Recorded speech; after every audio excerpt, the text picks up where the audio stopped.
A long time ago, before Samson was born, Israel was under the cruel rule of the Philistines. For 40 long years, the Philistines oppressed the Israelites, destroying their crops, stealing their livestock, and forcing them to live in constant fear. The people of Israel had turned away from God and began worshipping idols, so God allowed their enemies to rule over them. But in their suffering, they began to cry out to God for deliverance, hoping He would save them from the Philistines' harsh grip. God, in His mercy, decided to raise up a savior for Israel. He chose a couple who lived in the town of Zorah to be part of His plan. Manoah and his wife had no children and had long prayed for a child. They had no idea that God was about to answer their prayers in an extraordinary way. One day, while Manoah's wife was out in the fields, an angel of the Lord appeared to her. The angel had a glowing, heavenly appearance, and his words were filled with divine authority. He told her that she would soon give birth to a son. He will be special, The angel said. He will be dedicated to God from birth, and he will begin to rescue Israel from the Philistines. The angel also gave strict instructions. You must not drink wine or eat anything unclean, and when your son is born, never cut his hair. He will be a Nazirite, set apart for God. Overjoyed and amazed by the encounter, the woman rushed home to tell her husband. Manoah, filled with wonder and curiosity, prayed to God, asking for more guidance on how to raise the child. God answered his prayer, and the angel returned. This time, both Manoah and his wife saw him. They prepared a sacrifice to the Lord, and as the flames rose, the angel ascended into the sky, leaving them awestruck. Soon after, the woman gave birth to a son, and they named him Samson. As he grew, the Spirit of the Lord began to work mightily in him, preparing him for his mission to save Israel. One day, while walking to the Philistine town of Timnah, Samson encountered a young lion. The beast roared and charged at him, but without hesitation, Samson grabbed the lion and tore it apart with his bare hands. It was an astonishing feat, but he told no one, not even his parents. Later, when Samson passed by the same spot, he noticed that bees had made a hive inside the lion's carcass.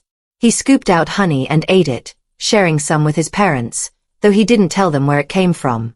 This act, though small, showed Samson's tendency to follow his own desires rather than God's laws, as touching a dead body made him ceremonially unclean.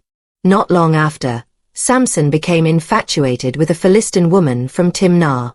Against the wishes of his parents, who pleaded with him to marry someone from his own people, Samson insisted.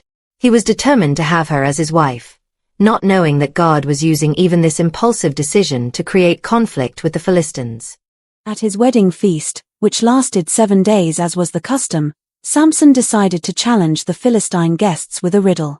Out of the eater came something to eat, and out of the strong came something sweet. He said. The riddle was a reference to the lion he had killed and the honey he had found in its carcass, but no one else knew this. Samson wagered 30 sets of clothes with the 30 Philistine men who attended the feast. If you can solve my riddle within the 7 days of the feast, I'll give you 30 sets of fine clothes. But if you can't solve it, you'll owe me 30 sets. For 3 days, the Philistines tried to figure it out, but they were stumped. Desperate and unwilling to lose the bet, they threatened Samson's new wife, saying, "Coax your husband into telling you the answer, or we will burn you and your family alive." Terrified, Samson's wife began to weep and plead with him. "You don't love me," she cried. "You've given my people a riddle, but you haven't told me the answer."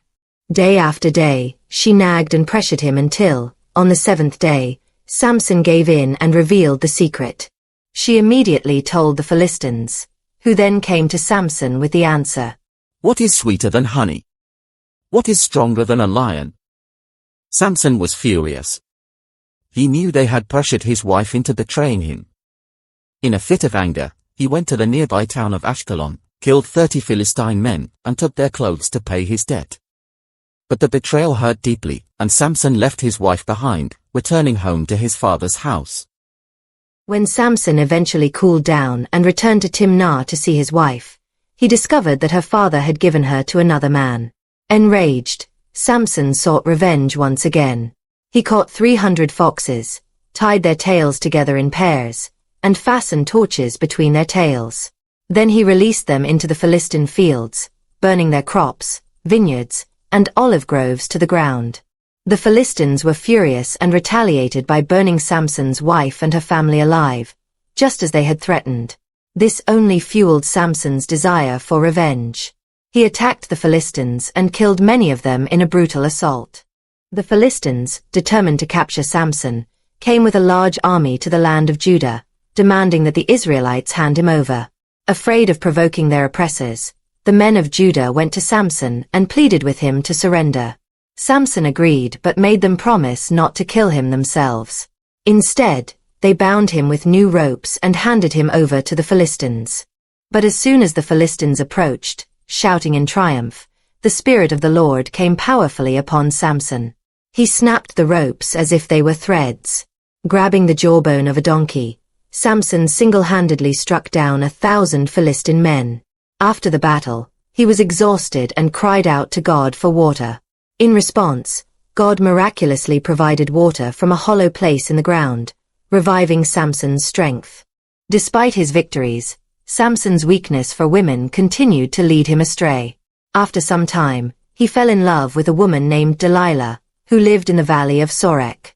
The Philistine rulers saw an opportunity to finally defeat Samson and offered Delilah a huge sum of money, 1,100 pieces of silver from each ruler, if she could discover the secret to his strength. Delilah agreed and began to ask Samson about his secret. She asked one day, pretending to be curious. "Tell me, what makes you so strong, and how could someone tie you up and make you helpless?" Samson, playful and cautious, didn't tell her the truth. Instead, he said, If anyone ties me up with 7 fresh bowstrings that have not been dried, I will become as weak as any other man. That night, Delilah tied him up with the bowstrings while he slept and called out, "Samson, the Philistines are upon you." But when Samson woke up, he snapped the bowstrings easily, and the Philistines who had been hiding nearby fled in fear. Delilah was frustrated but didn't give up. She asked again, "You made a fool of me. Tell me the truth this time. How can you be tied up?" Samson replied, If anyone ties me up with new ropes that have never been used, I will become as weak as any other man. Once again, Delilah tied him up while he slept and called out, "Samson, the Philistines are upon you." But Samson broke the ropes just as easily as before. Delilah's frustration grew, and she asked him again, "You're mocking me. Tell me how to bind you." This time, Samson told her, If you weave the 7 braids of my hair into the fabric on a loom and tighten it with a pin, I will become as weak as any other man. That night, Delilah did exactly that, but once again, Samson woke up, pulled the pin from the loom, and escaped without losing his strength. Delilah was furious. Day after day, she nagged Samson, accusing him of not loving her. She pressed him so relentlessly that Samson finally grew tired of her constant pleading and gave in. My hair has never been cut. He admitted, I have been dedicated to God as a Nazirite from birth.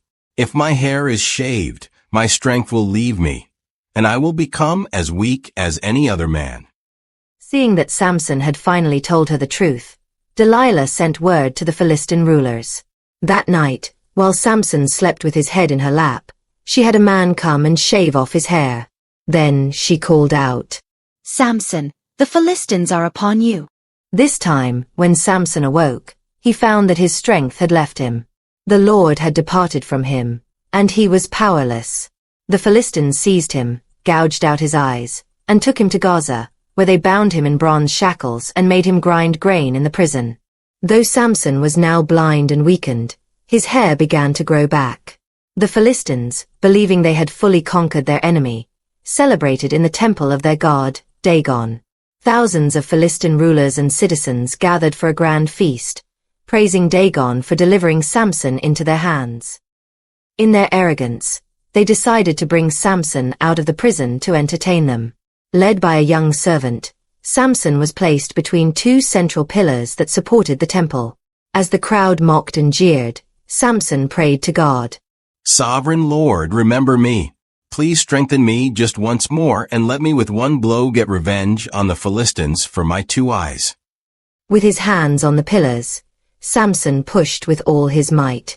The temple collapsed, killing everyone inside, including Samson himself. In his death, Samson destroyed more Philistines than he had during his entire life, delivering a devastating blow to Israel's enemies. Moral lessons. 1. God's purpose is greater than our failures. Despite Samson's many mistakes, God still used him to fulfill his divine plan. Our past failures don't disqualify us from being used by God. When we turn back to Him, He can still work through us. 2. True strength comes from obedience to God. Samson's strength was not in his hair, but in his obedience to God's calling. When he followed his own desires, he lost his strength. True strength comes from living in alignment with God's will. 3. Beware of distractions that lead you away from God's purpose. Samson's downfall came from being distracted by worldly desires. In life, distractions can pull us away from God's purpose for us. We must stay focused on God and not be swayed by temptations. If you've been inspired by the story of Samson, subscribe to our channel. Discover more Bible stories every week. Don't forget to like, share, and hit the notification bell for more videos that will strengthen your walk with God. Thanks for watching and God bless you.